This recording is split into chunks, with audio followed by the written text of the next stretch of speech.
pain in the ass. How is Todd running this? Burn it all down, really. Cool. Good. I'm glad. You know what? This is good anyway. We should all be knowing our neighbors' faces. Right. And like, I don't. I know. You know, we met actually like 2 people last night that we didn't know. Yeah. Right around this. You know, we talked when that fire broke out up on Brower Road the other night.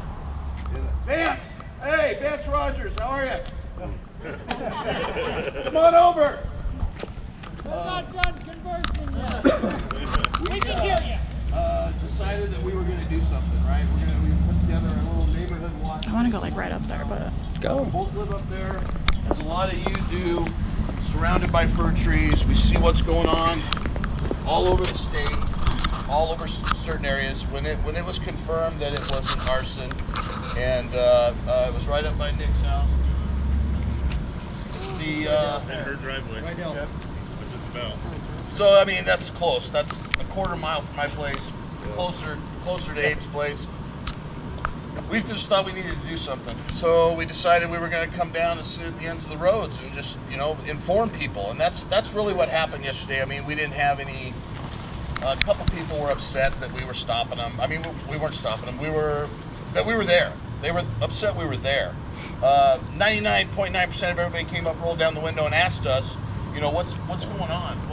What's going on here? We informed them. We told them that the sheriffs were looking for white motorcycle, I think, and sedan. The information that we got, my brother, he stopped and talked to a deputy at the Rock, and he gave him a little more information. So we just kind of set up little things to make sure people knew that we care about our community and we're present. I just want to make sure that everybody knows they decide to stand at one of the roads, right? We got a group of guys at the bottom of Large Mountain, a group of guys at the bottom of Loudon Road. Andrew Kerslick had some guys at Woodard, I think. We did. Down We had Woodard. guys at the top of Corbett Hill yesterday. Right. We got a lot of bad greetings. Yeah. We didn't force anybody to stop. They decided they wanted to stop on their own and say what they had to say, and we just said, okay, thank you, I appreciate that. We're not doing anything forceful. We're not asking you guys to stop. We're not making you stop. You don't have to stop. If you want to keep driving, keep driving. But we're definitely going to look at your license plate if you just keep by flipping us off while you're driving by us. We're not doing anything disrespectful in any way. We just want to make sure everyone's safe. We're not. We just this was an arson fire. It was an arson. It was caused by a human who was intentionally lighting fireworks off in the forest near our homes. Right? We don't want to go through what these other communities are going through. We just want to be able to inform everybody, make sure that everybody comes. That roll your window down. We'll tell them. We cannot stop anybody. We do not have the authority to stop anybody. Deputy White stops people. We don't have the authority to ask anybody for their driver's license. Deputy White asks people for their driver's license. We're only here to make sure that people know we care and we're watching out for our community. It's not a roadblock. It is a information a point of information. I just want to make sure that anybody that's standing at the road, if Jesse, he has these pocket constitutions, we all have the right to bear arms in the United States of America. If you feel that you need to protect yourself, you have the right to bear arms. Please take one of these pamphlets. You're going to have people that don't agree with you. They believe that you do not have the Second Amendment right. You may just want to hand it to them politely and say it's my right to protect myself, protect my family. We've been running good and strong at both checkpoints, Loudon and Large Mountain, until the wee hours, 2 o'clock or something. If anybody here can actually come in at 1 o'clock, 2 o'clock, and relieve the guys until the next morning when more people can come, that would be greatly appreciated.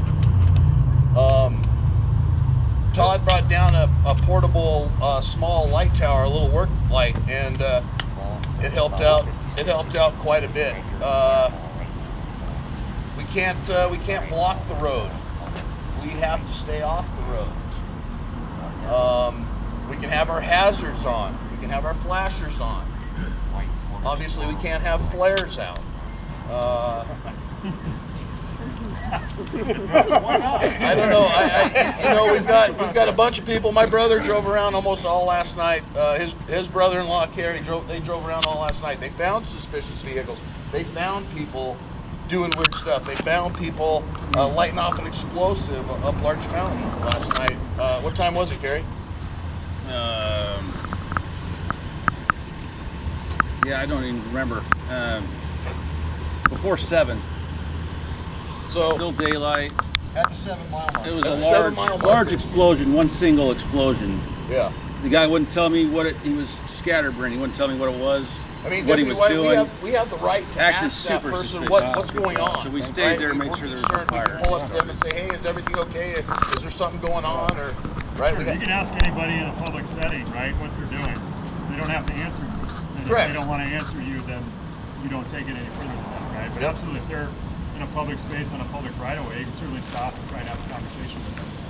Just like anybody can come up and ask you what you're doing right now. So Yep. we got to make sure we don't take it a step further than that. Correct. Correct. There were reports that people were being stopped last night. Just last night. There were reports of that, but there was none of that. Nobody forced anybody to stop. So when you come up to a crowd of people with flashing lights and flashing guns, most everybody will stop and say, "Hey, what's going on?" Which is a natural occurrence that we would all do. That's all that 90% happened. of the people that went by there last night stopped to have conversation, maybe 95 or so. So it wasn't We really. had 465 cars come on North County Road last night, and 28 trailers. Because people were moving their horses out of there, they were that concerned. The office probably had $500 and So I'd like to say if that 400 happens, gallons of water. I'd like to say So that it's if a that very happens positive again, experience. if that happens again tonight, please send food to the other point. Down there. Well, there's like 25 cars that turned around and a few of them looked suspicious. So I think it was. We had, I mean, I was there off and on. Within a 5-minute period, we had 5 cars come up. Well, actually, it's like 5 cars come up. All of them had no license plates whatsoever. You know what I mean? I'm going to stereotype, right? Young 30s, upper 20s guys, all the exact same type of thing. 5 cars, saw us, turned around, went the other way. One guy in particular had a big black eye, right? I don't know, you know, it's just strange things. You know, I'm not going to say what or when, who or what. But that's weird, right? I mean, I'd like to say something. Jumped up here. I'd like to thank everybody in the neighbors community for coming to help. My 15-year-old son and my neighbor put the fire out last night. There's no hoax. Now, I was down at the checkpoints, I don't know, noon, 1 o'clock, went home, went to take a few more pictures, and their roots were on fire. So the fire department came back out, doused it again, and put foam on it. It's not a hoax. I appreciate everyone here. Nobody needs to be a vigilante. no. Don't break the law. You know, it's happening. You know, if you have a reports, call 411 and say it's a follow-up from. But I'm worried, you know, there was 2 fires, a primary fire, and it wasn't actually the tree was down and the branches were over top of this big canister, okay? And it was burning. And one of the rockets shot off and started a stump on fire. So there was a primary fire and a secondary fire, and the roots are on fire underground right now. So if anybody sees flames, smoke, you know, call Dwayne with the fire department here, call 911 and get the engines out there, because my home is a couple hundred feet away. And so is, you know, Nick Chase and quite a few other people. I appreciate everyone. I don't care if you're just, oh, maybe. But I appreciate the people at the bottom of my road, including Ryan, that sat up all night and watched my house so that my family was safe. But a 15-year-old and a 35-year-old man saved that whole mountain. That's right. Okay? And I appreciate everybody here. Yeah, Mark Nelson, the weatherman, Channel 12, he called them sickos last night in Channel 12. That's pretty extreme for him. Well, you know what? You set off a big People did the firework, fire. and it was burning. I mean, I have my own personal pictures. The police only posted 4. I have about 30, and I have some this afternoon with the fire, and I actually have my neighbor here say, I want you to be my witness that it's burning here and it's hot, because I burnt my fingers. And Nick came up and did so before the fire department got there this afternoon. So this is serious. The whole large mountain, Pepper Mountain, would have gone up, including all my family and all my neighbors. So be vigilant out there. And I appreciate all the yahoos not coming up looking at the fire or whatever they're doing, okay? We don't all have to be at large and loud. Right. Drive around. I mean, just every That's what I last did. little road. I was just driving around today, up and down around here. They had a log across the road. Someone put it out there. It was a good idea, but the Forest Service went up and cut it up and got rid of it. I got a question for Multnomah. Yes, sir. You guys, are you going to be spread out in Clackamas till 10 like you were last night? Because part of the reason why we were out there is because you had 3 police officers in a 100-mile radius, and then it mellowed out after 10:30. We were all good because you guys came up and supported us, but that's not fair for you or fair for the community if you got 3 people in 100 square miles and that's about it. So I mean, that's kind of where we were at last night, if you could understand that. Our staffing right now is we are helping Clackamas County with patrols in the evacuation area.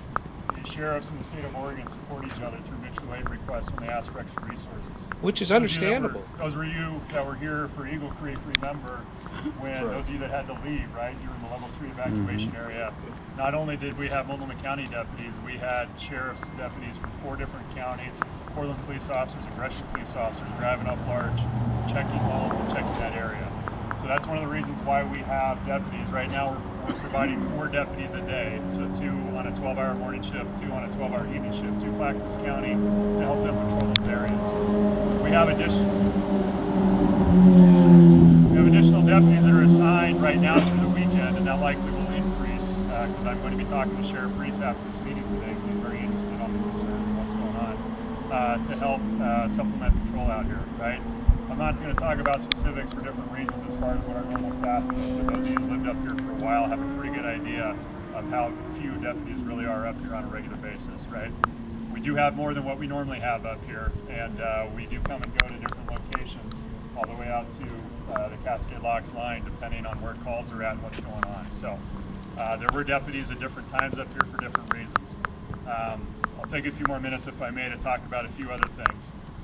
We had a significant influx of 911 calls last night, say around 10 o'clock if I recall correctly, whatever time the Corbett Hill checkpoint started, right? I'm going to use the term checkpoint. I don't mean to offend anybody, but that's how it came across to folks who were calling 911, a checkpoint and a roadblock, right? I appreciate the comments about let's make sure we're doing this legally, right? And that's one of the reasons why I wanted to come up here. I appreciate the invite.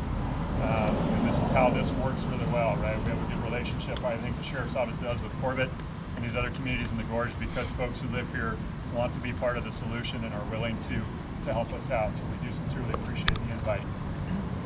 Stand on the side of the road, park on the side of the road 20 deep all day long with signs and your flashers on. That's fantastic. Please, for your safety, make sure we are not standing in a travel lane and we are not parking a vehicle in a travel lane, okay? Number 1, for your safety. We did get one 911 call last night from somebody at one of the checkpoints. I want to say it was at large, saying that somebody went flying by them at about 50 miles an hour in a sedan and almost ran them over. Through further conversation, to their credit, they did admit to some extent that perhaps they were standing in the travel lane when that car went by. Okay, and at that time, some folks were openly displaying firearms, which is not something we're going to get excited about. That's obviously your right to do that. But if you put yourself in somebody else's shoes who's driving home at night, and this person who called us too, on the other end of this, was in fact a resident of Multnomah. They're coming home, they don't know what's going on, and then they see a group of folks who they think are kind of blocking the road or blocking the road, might be displaying firearms. Understandably, they get nervous about that, and so their instinct was to accelerate and drive past those people. Right? Some people will stop and say, hey, what's going on? Maybe they recognize you, but not everybody will do that. So just please, for your safety, keep that in mind, right? Because the last thing we want to have happen is one of you guys who are out here serving your community ends up getting critically injured or killed by somebody who hits the accelerator out of, they're afraid of whatever's going on, and then they take you out. So please be mindful of that. The other thing about parking, especially at night, if you have your vehicles facing the direction of travel, please be very cognizant about what your headlights can do for the safety of not only yourself, but those folks who are driving towards you. Right? If any of you have come into a construction zone at night and they've got floodlights that are in your eyes, or an accident scene and flashing lights, you can't see what's going on. So if you can, maybe just leave our parking lights on our vehicles so that your vehicles are visible, right? But folks can still actually see where they're driving, okay? Hazards, keeping your hazards on are a great idea. Some folks asked us about signs earlier. If you guys want to put signs up, you guys can put signs up, right, on your own property. Okay, so if you want to put a sign up on the back of your truck that says neighborhood watch, local citizens, whatever, that's totally fine. Just please make sure we're not tacking signs onto ODOT property, other signposts that are already up there. Please avoid any wording that would make anybody think that it's a roadblock or a checkpoint where they have to stop, right? And I think we all understand why that's important, okay? We did get an influx of 911 calls around that time that the Corbett Hill checkpoint or location came out.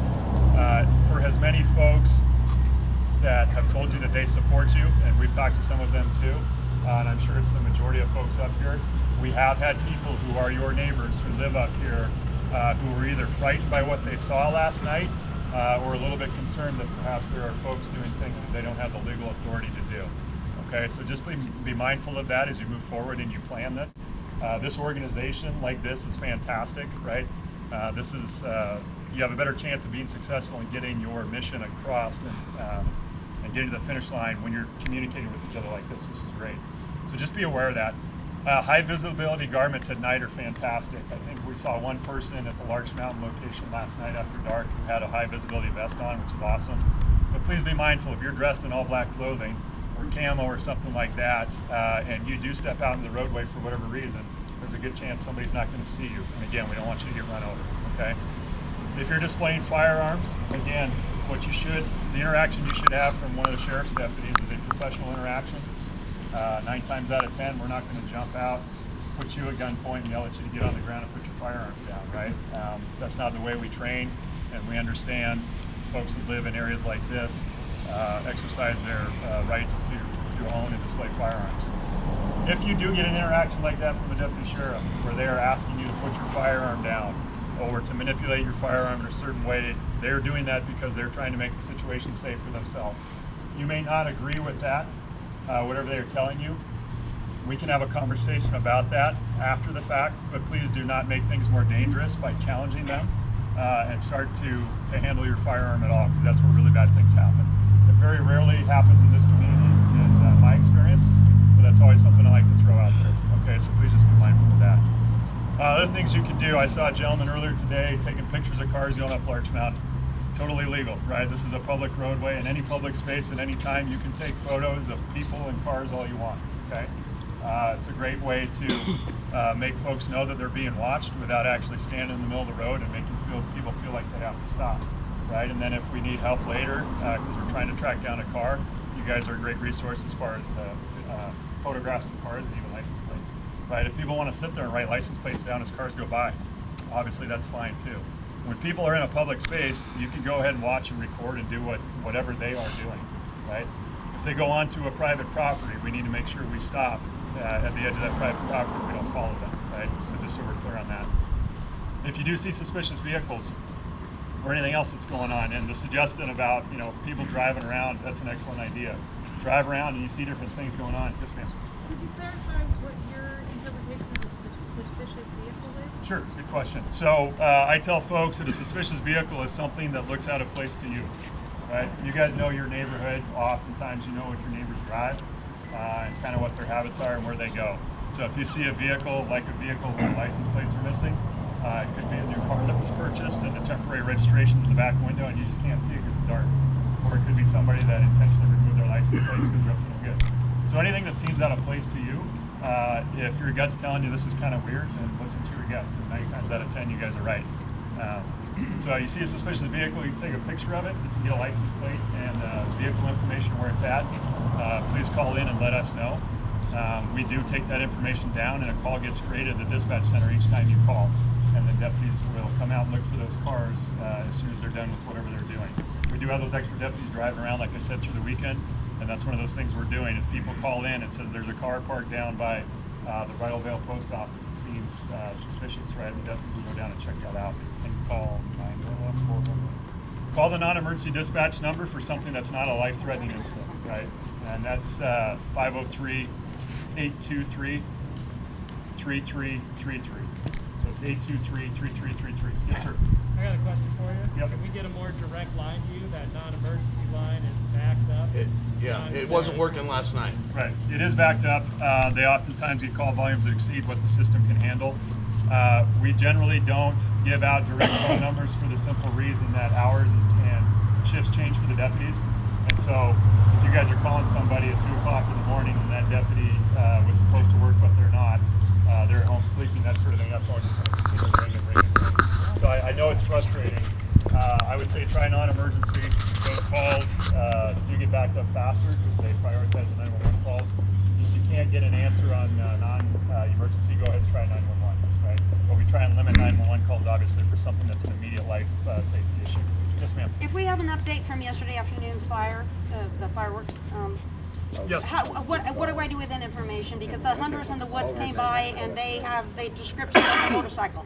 What the guy was wearing, better description, what it looked like. So how do they relay that information to you? So if you guys have any updated information about that particular case, right? Right. If you have information right now, when we're done, I'll gladly take it from you. Okay. Moving forward, call the non-emergency number.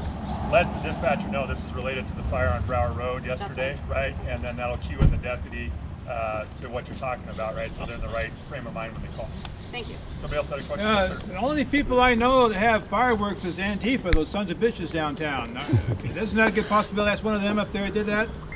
So here's what I'll say about that. Direct to the Don't point. say too much. The Clackamas guy got relieved for saying what he said. Be So careful. Here's the deal. Get fired for speaking the What truth. I will tell you from the sheriff's office perspective. I'm not worried about Governor Brown. I don't like her, and she probably should know that. I think we all agree. Right, so here's the deal, right? What I can tell you with certainty from the You want to go back up there? is that 2 days ago, Clackamas County Sheriff's Office shared information with us and other agencies that they had received reports from citizens in their different evacuation areas about suspicious vehicles that they did not recognize. Some cases, Okay, you're good. thought had gas cans in their vehicles when they were pulled over. Okay, so that's corroborated information that came from citizens who lived in the area who called the Clackamas County Sheriff's Office. Nobody was arrested out of that because several of those vehicles didn't have license plates. Several of those vehicles didn't have license plates, right? And deputies did area checks and the cars were gone. Whether or not those individuals or whoever's responsible for what happened at Brower Road or anything else that's going on, whatever their political affiliation or ideology is, frankly, is speculation. And until we make an arrest or another law enforcement agency makes an arrest, that person went to the Antifa.com store or the ProudBoys.com store, right, and is swearing allegiance to whatever political ideology they subscribe to. It is irresponsible for us as a law enforcement agency or any other law enforcement agency to go out there and spew this type of rhetoric.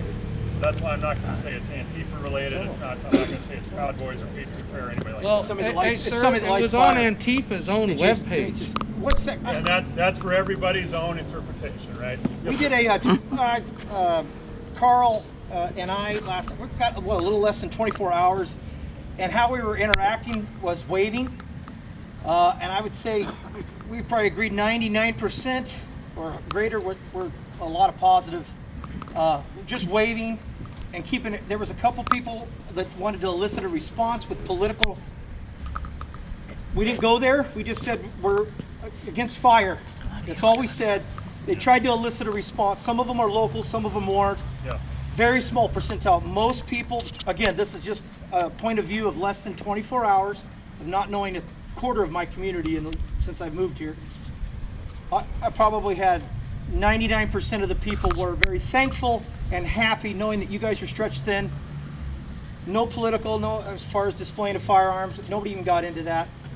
But for the most part, everybody was very, and I think we're getting better just by a simple wave. And again, not impeding traffic, people rolling their windows down, no, we're good, thank you. Or, hey, can I get some more information? But again, not trying to impede or obstruct traffic was our main objective.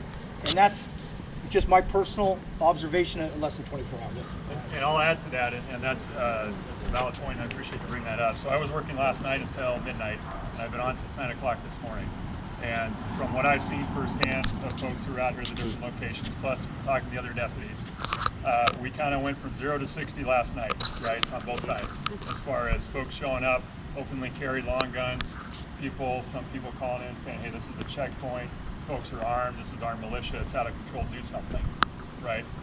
this morning, it has been folks who have been parked illegally. They've waved. We've had some nice conversations. I talked to you gentlemen down at Loudon. I talked to the gentleman earlier today. We're taking pictures at Larch Mountain, right?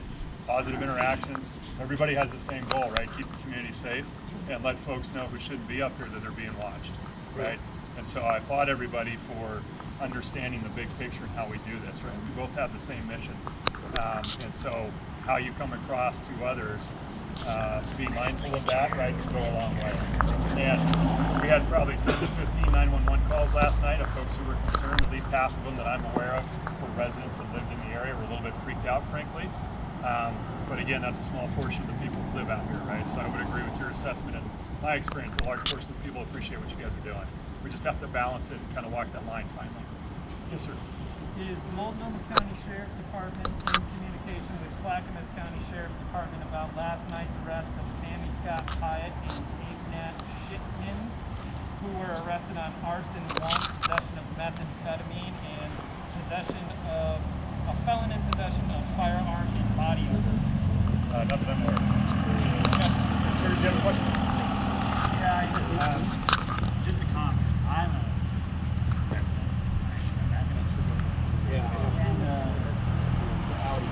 this is upset my whole family. We have firearms. Can't hear him. I don't Go have get up there. We can't hear you, the comments here. Diesel. Thank you. Okay. So, I own firearms. I believe in firearms. I believe in the Second Amendment right. I also believe that an armed group of citizens is a militia. I also believe that checkpoints with armed citizens is against the law. That's what occurred last night. I need to be in communication with you all that freaks out my wife, that freaks out my children, that freaks out my tenants, that freaks out my neighbors. And I need to say that if you want to continue doing what you're doing and you want the whole community support, drop the guns. There's no one out there gonna shoot you up. There's no one to shoot up. There isn't it. Antifa means anti-fascist. All up in the car and shoot him. Motherfucker is starting putting in things. No, sorry, forgive me. I'm just very upset because my whole family. Don't touch me. Dave, please Dave, step away. Dave, give him space alone. He's got a right to speak and say what he This wants to has not say. made me feel safe in my community. I understand. I see I that. don't feel safe in my community. My children don't feel safe. My wife doesn't feel safe. My mother's calling me nonstop, making sure my wife can get home safe. Okay. Because this doesn't feel safe. It doesn't feel safe when the woods are on fire next to the house. To that fucking place where the woods are on fire. Back I was up. right next to Back up. You were driving erratic today and you know it. You did not stop by. You drove erratic and you know it. He's the guy that Everybody calm down. Everybody calm down. Let's settle down a little bit. Yeah. People are obviously charged. And the way he's this charged, works so just positively don't is we feed talk it. like adults and we're not yelling That's at each right. other, okay? Everybody him. has an opportunity to express their opinion. That's right. Right? Let him talk. Yes. Let him say his set the good piece. example here that we're not going to yell at each other and get everybody amped up. That's right. People talking, but when you start screaming at people, that's Hey, not yeah. good. We told her, I agree with you. I do agree with you. I don't want to have to sit down at the around road either, but I want to be able to sleep at night and know that I don't have to worry about my house getting burned Sit down. there without a firearm. You mean I'm not down there with fire? Get one minority in your group. I'm Mexican. Excuse me. I'm Mexican. Okay, well now you Oh, now you want to? And I feel safer watching my kids when I go into town by myself. I don't feel safer. This isn't about minorities. Yeah, don't pull the race card. Don't pull the race When people card. start talking Antifa did it, that freaks me out. We just said we're keeping non-political I'm accountability. anti-fascist. I'm anti-fascist. I am also anti-fascist. Hey, dude. So am I. Don't set fires up here. We're okay with you. Sorry, I feel terrible if anything happened besides viewing a firearm. If something else happened besides that, that's different. But if you viewed a firearm, I'm sorry if that scared you. That animates me. That's why they're trying to hand you that literature. There's some stuff that's been written. That's all. I got stopped at the checkpoint, told to take my mask off and roll my window That's down. wrong, and that should be reported. That's wrong. That's wrong. That's wrong. It That is shouldn't wrong. Anybody in this group that's stopping anybody and telling you to take your mask off is wrong. Window and they had their mask up, and I said no. No, that's wrong. Yeah, and that's wrong. That's totally wrong. We're gonna get better. They were standing in front of my car. Yeah, But that's why we're here wrong. right now to We're make sorry sure that that you felt doesn't way. And happen. like I said, we're just trying to get organized. There's a bit of being shoveled on everything. I wasn't open carrying. I understand. Hey, Thank you, happened Sheriff at White. 4 o'clock. We had to mobilize. This is why we're here, Again, is to do it right. Somebody needs to work on that. Okay, I'm going to talk for a minute again, please. All right. We had no time to figure out what we're doing. We mobilized, and that's why we're up here, trying to get. Hey, give the sheriff, give the deputy time to talk. Thank you. Oh man, I'm just gonna sit down. When we try things we haven't done before, mistakes are made and lessons are learned, right? And one of the reasons something like this, in my opinion, is positive is that people have an opportunity to express how they may have been negatively impacted by what others view was a well-intentioned positive experience, okay? Regardless of what your political beliefs are and everything else, I hope that everybody can understand that everybody is in the same boat here trying to keep the community safe, right? That has a lot of different tangibles interlaced in it, okay? So one of the things that I would hope would come out of this conversation, not a yelling match back and forth, right, is that those folks who want to continue to be actively involved in a visible patrol safeguarding the community, keep in mind that some of your neighbors may feel differently than you do based on the way you may be presenting yourself. I'm not going to sit here and tell anybody you have to look a certain way or act a certain way. As long as you're doing what you're doing legally, we're not blocking roads, we're not making people stop, we're not checking identification, right?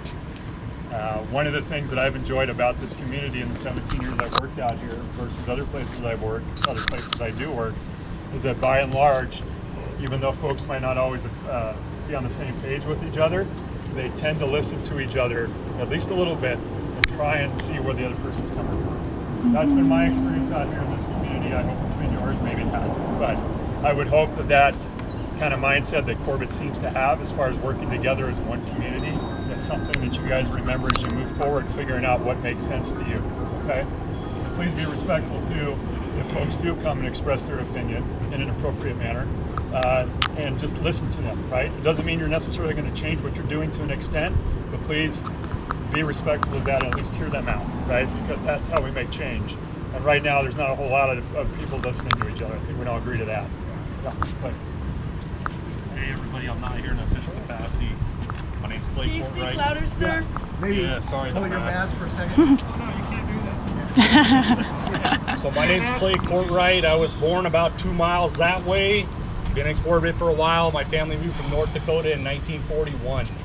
Okay, so we got to be kind to each other. Okay, we don't need temper flashes. We don't need any of that stuff. I'm not here as a state official on this in any capacity. I'm here as a local citizen and resident that wants and cares for the community. Okay, so composure is going to be important.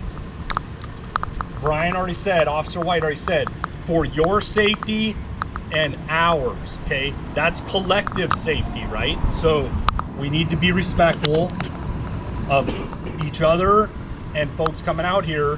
If you see stuff suspicious, and I'm not gonna qualify suspicious, that's a gut and head check for each of us individually, right? So, just the ask from me is to be kind. We shut down parks intentionally early on. So Bridalveil Falls State Park, Angels Rest Trailhead, anyone getting in the backcountry, we're trying to deter them because we know that you shouldn't have an open flame, right? So if you're seeing folks out here and park staff is trying to patrol extra, but we're like a third staffed right now. Normally from Portland to Dallas, I'd have 52 staff. I've got maybe 20, okay? So we're gonna patrol. We're in coordination with MCSO as usual and with Dave with Corbett Fire. So we just need to come together on this, right? And let's avoid religion, politics, any of the like. That all that's gonna do is differ perspectives and all that. So if you see someone that doesn't feel right, gut check, head check, call it in, okay? Don't get aggressive. That's counterproductive to what we're trying to do for community safety. Okay? That's all I got to say. Thank you. Thank you. Thank you. And one thing I'll add to that, right now the sheriff's office, from an enforcement perspective, we're at our education level, right? We've had very productive conversations with folks last night and this morning, and that to me shows a mutual respect on both sides, right? And that's something that There was a mutual respect last night for sure. And that's something that I've experienced out here in the 17 years I worked out here, right? And I would like to see that to continue. So the reason I bring that up is if we have to move to an enforcement piece because people are blocking roads, people are stopping, demanding ID, whatever, that will happen. It will occur. I'll tell you right now, Sheriff Reese does not want any type of movement on public roadways to be obstructed, right? Just like you guys want to be able to go where you're going to go on a public roadway, everybody else up here deserves that same right. And anybody else who doesn't live in here deserves the right to be able to drive around. You can still accomplish, in my opinion, what you're trying to accomplish by being visible on the side of a roadway, taking pictures of cars that drive around, and just being seen, right? Oftentimes, as some of you saw last night at some of these locations, people saw you looking at them and they turned around and went the other way, right? It doesn't mean we have to openly carry. I'm not going to get into that discussion. You need to decide for you whether or not that makes sense. But it is a good point to bring up that the way you present yourselves in certain situations can automatically amplify somebody's reaction to you, right? So just keep that in mind. That's all we're asking from the Sheriff's Office perspective, to just be a little bit mindful about that, okay? Thank you. Yes, sir. I just have a question maybe for you guys that are kind of organizing this. Where do you see the biggest need for help out? Different places, maybe to do another breeding station or whatever? I don't know if... Were you going to do something on Woodard again? I don't have anybody with me tonight, so I was hoping to talk to Yeah, he needs some help. Maybe times too. Let this lady, she's had a question here. Let's talk about that when we're all done with the sheriff. Sounds We'll great. all get together and let's come up with a game plan of what we're going to do.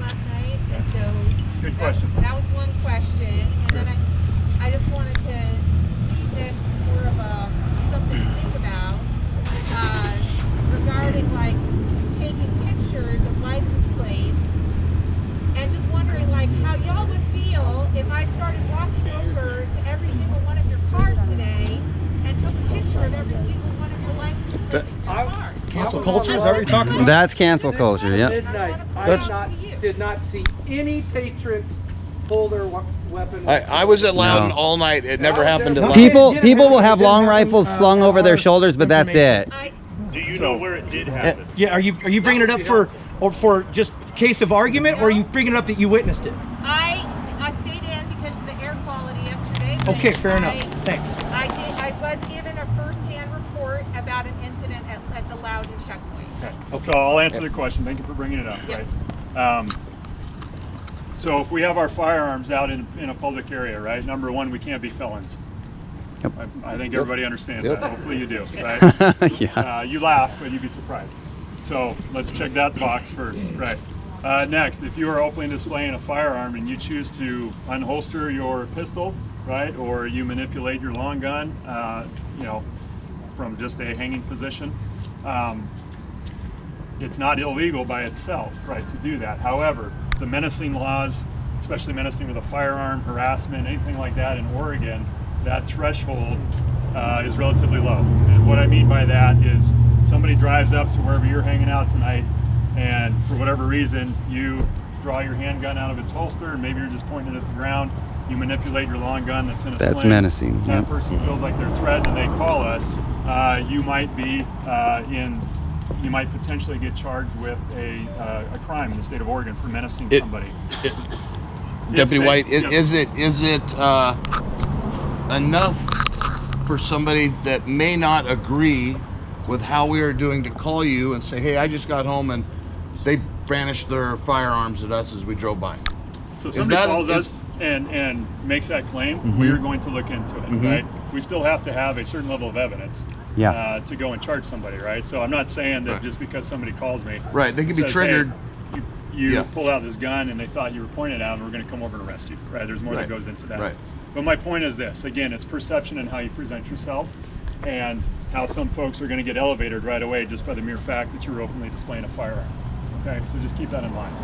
I think most folks here have been around firearms long enough, responsible firearms owners, to understand that you can still protect yourself with a firearm and do so in a tactful manner that does not necessarily draw attention to it right away or make anybody else feel uneasy while you're having a conversation with them, right? So just think about that, if you would, please. Just protect yourself. I've been shot 3 times. This right here is my family. I feel these are beautiful people here. They're protecting their homelands, they're protecting their country, protecting their houses, protecting the forest. I love guns. I love Keith Sporting Goods and Powell and Gresham. He's a great guy, Keith. Free advertising. Yeah, there you go. Oh, come on, you go in there. What I want to say, though, the meat grinder you guys go through down in Portland, the Portland cops, that's not right. They go through a meat grinder every night. Why can't we just let them pull back, hunker down, just and let them burn the city down. Well, sir, that's something for a whole other conversation. If anybody tonight is carrying a firearm and you don't know what the laws are, you better get online and check. That's right. I am totally serious. If you don't have a concealed weapons license, then you better shouldn't not be carrying a loaded concealed weapon. You better make sure if you're carrying a firearm, you better know what you're doing, and you better know what the laws are, because you're going to get arrested. Actually, I'm pretty sure in Multnomah County, if you do not have a concealed weapons permit, you cannot have a loaded weapon on you. Is that correct? That's not correct, because you can open carry in Oregon. Right? Oh, period. Okay. In certain areas, it can't be loaded though. Yes. So there's certain things like school property, you can't, state parks, some installations. Okay. So if you guys are out here on a public roadway, though, just keep in mind, defending yourself on a public roadway is different than defending yourself on your private property. Yes. Correct. Yes. So again, educate yourself. Yes. Excellent. If you don't understand what the rules are, you need to find out.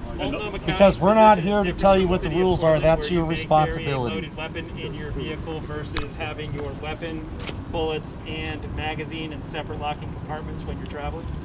What I will tell you is this, right? Deputy sheriffs you're going to encounter if you're out on a public roadway in a public area, except for those where they're prohibited, like school grounds and state parks. If you have a loaded firearm on you and you are openly carrying it, it is highly unlikely that a deputy sheriff is going to come over and arrest you for it. Now, depending on why we're there and why we're talking to you, we might ask you for some identification to make sure you're not a convicted felon, right? There's not something else going on Which there. is understandable. Understand, though, the concealed carry law, okay? So just because you have had a pistol at your house for the last 35 years, you've never applied for a concealed handgun permit, you decide tonight's the night I'm going to go be a part of what's going on here, and I'm going to go hang out at Loudon and Little Page, and I'm going to put that in a holster with my shirt over it. You're now carrying a concealed firearm. You are in a public space, and if you do not have a concealed handgun permit, you are going to get arrested. If you have a concealed firearm, pistol, underneath the seat of your car, and it's accessible from the passenger compartment of your vehicle, and you're inside that car when we contact you, much like on a traffic stop, you could get arrested for carrying a concealed firearm. So excellent, can't overstate the advice that was given over here, right? Know your firearms laws and be absolutely sure about them. And if you're not sure, might not be the best idea. Yes, sir. So, my personal, growing up with guns and everything, if I ever hunting, I always keep one on me. Because you know, bear, cougar, whatever, I don't even know it's there. I never even pay attention that my pistol is even in my visibility or anybody else's. I'm like this, it never goes on the holster, it never goes anywhere. And if I ever see a cop or anything, it's always away. Just walking up and talking. And if anybody is ever going to pull me over, and I have my pistol in between my two seats, very visible, I just say, listen, my pistol's in my car and it's here. But I do have a question. Yep. Because there is a lot of open carry laws that nobody understands about. In Multnomah County, you look it up and it says you can't open carry in these certain areas. What is that going to? Like, I can have it, but the clip can't be in it, and it has to be in my back pocket somewhere else, or something. How does that work? Like, So yes, the laws are confusing. Again, I will tell you what our practice is on the street, right? So there's a little bit of an asterisk next to that, right? Catch my drift. The deputy sheriffs that work in your community on an average daily basis, if they were to contact you and you have a firearm, 2 things we're looking at. Number 1, are you a convicted felon? And number 2, when we contacted you, was that firearm concealed? Those are the 2 main things we're focusing on, right? If we're not there for some type of a threats or menacing call, right? We get past those 2 things, extremely unlikely that we're going to go dig out a county ordinance and start fine-tooth combing you on it from there. Okay? Doesn't mean it couldn't happen in a certain situation, but those are the 2 things that we're looking at, right? Because whatever we're there talking to you about, once we get those 2 things kind of checked off, we're going to move on to whatever else is going on, right? Because a lot of people own firearms, responsibly. So we're not here to seize guns right and left at any opportunity we can get, okay? But when an ordinance exists, right, there's always a possibility that there's a penalty that comes with that in certain situations, okay? All right. I think over-clarification is good. So if you are standing in a non-restricted area with a holstered pistol in plain visible view, you do not consider that a concealed, you consider that an open carry. Correct. If I come up to you, right, and you don't have a item of clothing over the top of your firearm, right, like this young lady over here, obviously she's open carrying, right? Okay. So that's what we're looking for. Exactly. Yes, What do you call a loaded weapon? Dangerous? Just in the magazine or in the He's barrel? talking chambered or not, yeah. Sure. It's very confusing over the last 20 years. I'm sure it is. I'm sure it is. That's why I'm not a fishing game trooper. I know. So if you have rounds in your magazine, right, then the firearm's going to be loaded because you have the ability to then chamber around whether or not one's in there. Right? Makes sense? Right. The fishing game is different. I know, I went through that with them. Sure. And keep in mind, right, there's fish and game laws that apply to certain scenarios while you're hunting, that type of thing, versus a lot of the open carry laws when you guys are going to the grocery store or figure out about what you're doing. So again, the 2 big things are you a felon and is your firearm concealed or not, okay? So be careful about that. We've kind of gotten a little bit of a tangent on what we're talking about, but this is good stuff to talk about and read up on it, right? And if you're not sure, consult an attorney. That's what I have to tell you. Yes, ma'am. So I'm not saying whether I have concealed carry or not because that's my private business. Sure. But it's my understanding that you must have your concealed carry ID with you. Yes. Very good point. So if you have concealed carry, if you don't have that ID, and your photo ID, your government issued photo ID to verify. what's on there? Yeah. Yes, sir. And it's valid in the states that it's valid that you're in. Right. Exactly. Yes, sir. You make a traffic stop. Okay. Are you heading to? No, usually not. We have that. Let's go, brother. If we make a traffic stop, there's no Are you going to Abigail? Where can I go pee? Just back out that way. Where can I go pee? Just back out that way and back up over there, and then you can go out. There's one at the Corbett Market, that party. Oh.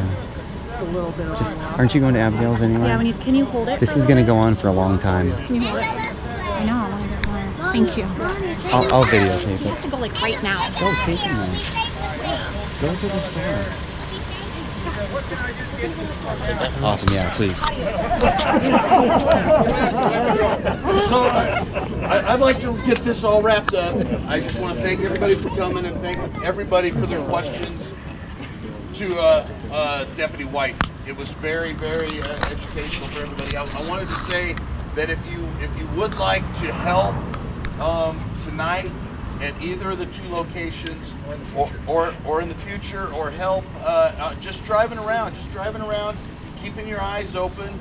You know, we don't have enough to, we can't supply a radio to everybody, so we're gonna have to just get a phone tree thing going. I mean, you might know one guy over here, he might know a guy over here.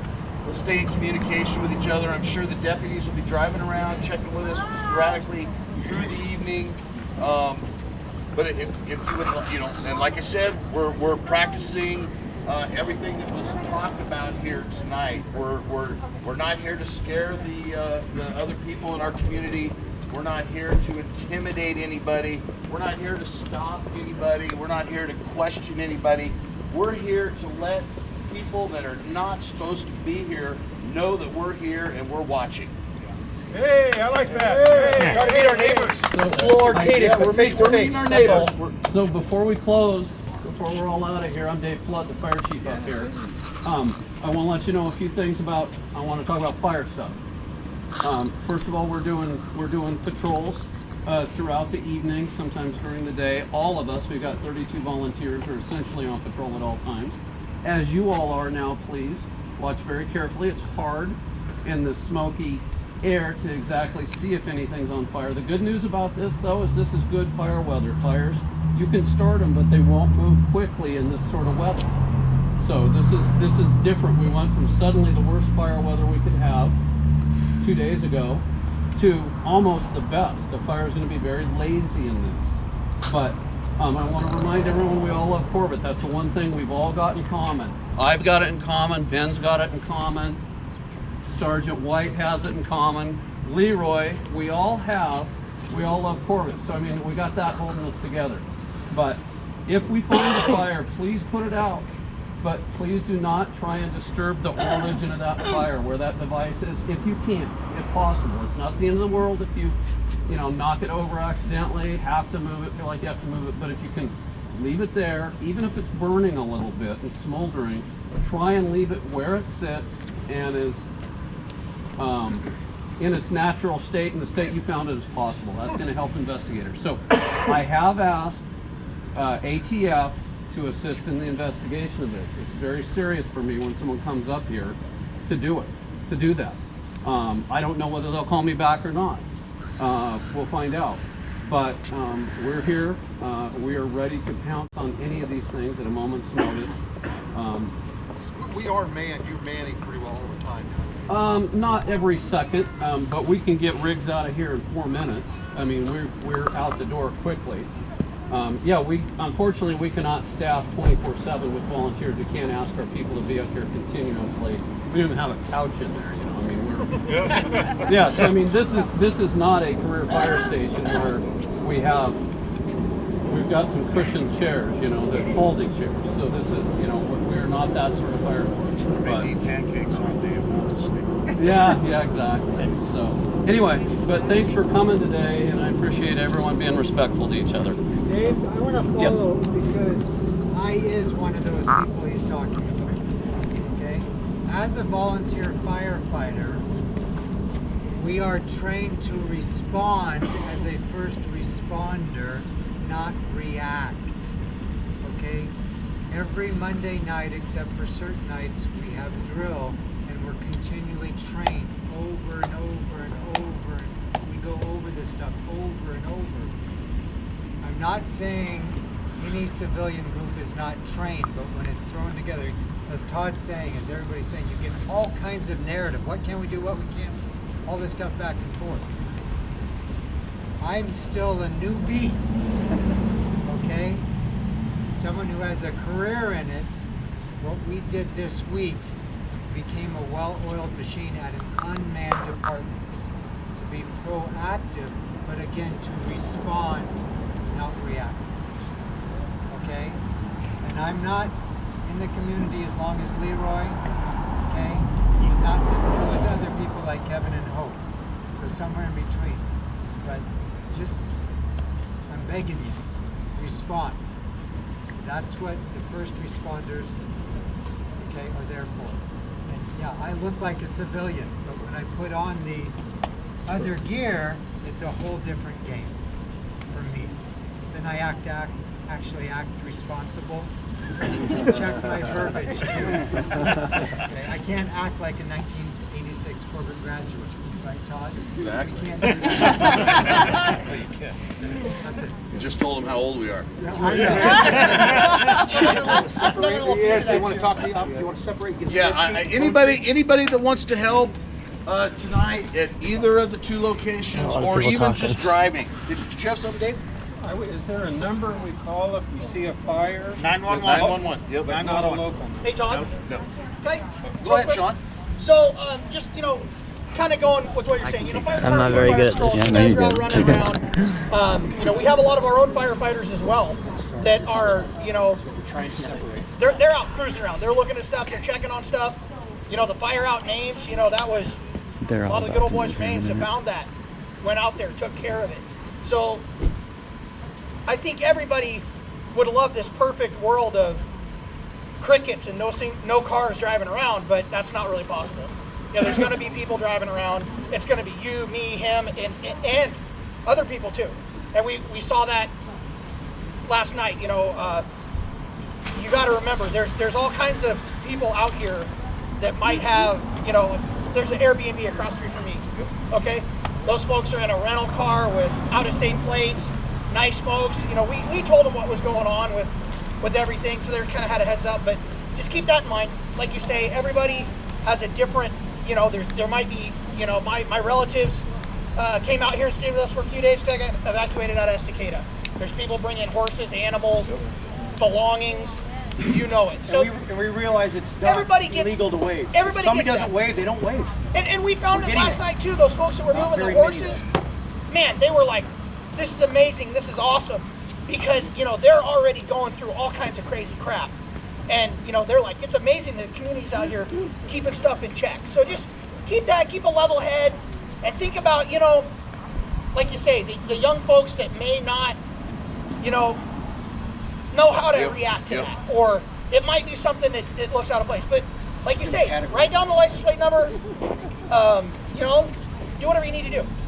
We went through this. You know, yesterday we were trying to figure out. We had a vehicle that was driving erratic, acting suspicious. Yeah, right I was the point person on that. I took the license plate number down to the sheriff's office. They went and talked to the folks. Turns out they're local residents. It was nothing. But be aware of what's going on. And that's the other thing too. When you see something, and you know, Dave touched on this a little bit, you know, with the crime scene and stuff, you know, leave it alone if you can. You know, don't worry about it so much, but if you can, you know, look for things that, you know, don't disturb tire tracks or stay back a ways.